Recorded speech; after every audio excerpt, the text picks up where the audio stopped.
Senator McCain, a short response. Just again, the example of the eloquence of Senator Obama. He's health of the mother.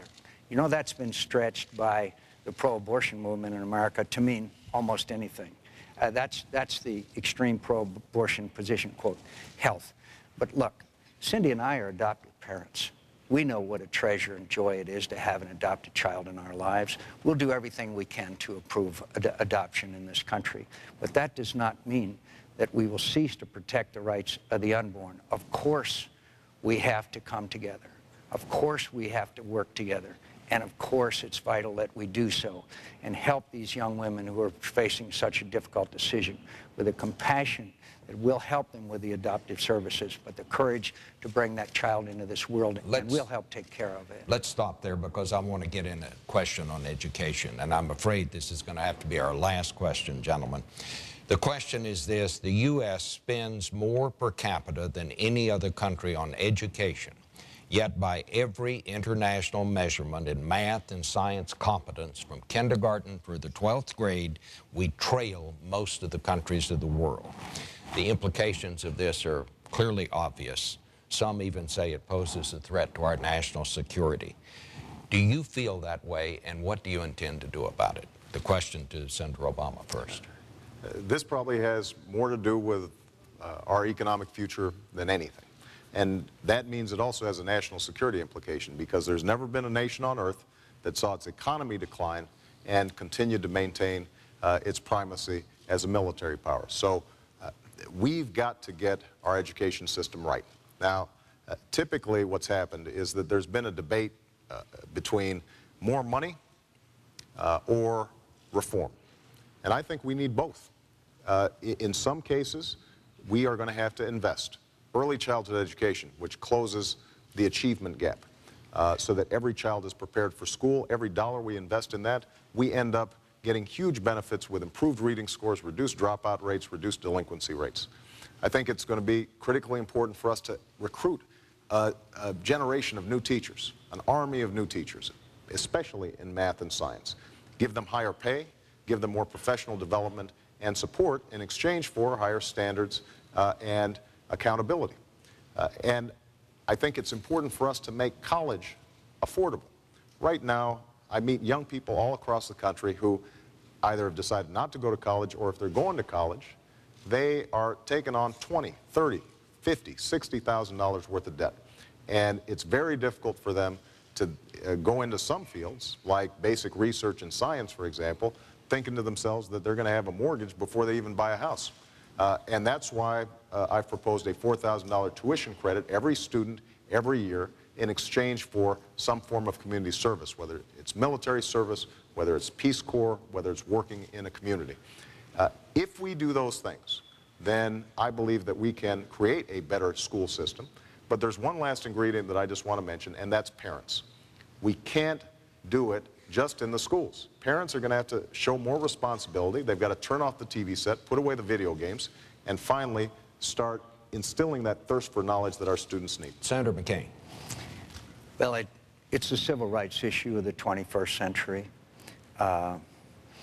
There's no doubt that we have achieved equal access to schools in America after a long and difficult and terrible struggle. But what is the advantage in a low-income area of sending a child to a failed school, and that being your only choice?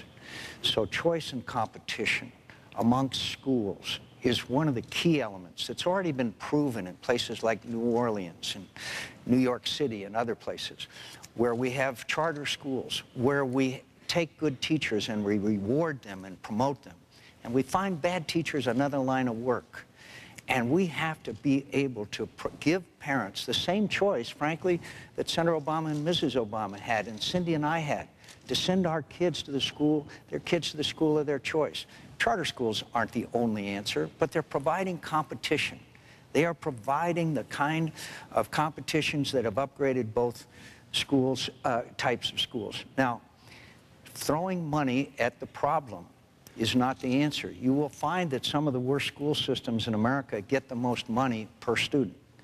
So I believe that we need to reward these good teachers. We need to encourage programs such as Teach for America and Troops to Teachers, where people, after having served in the military, can go right to teaching and not have to take these examinations or have the certification that some are required in some state. Look, we must improve education in this country. As far as college education is concerned, we need to make those student loans available. We need to give them a repayment schedule that they can meet. We need to have full student loan program for in-state tuition, and we certainly need to adjust the student loan eligibility to inflation. Do you think the federal government should play a larger role in the schools? Well, and I mean more federal money. Well, we have a tradition of local control of the schools, and that's a tradition that has served us well. But I do think that it is important for the federal government to step up and help local school districts do some of the things they need to do. Now, we tried to do this under President Bush. He put forward No Child Left Behind.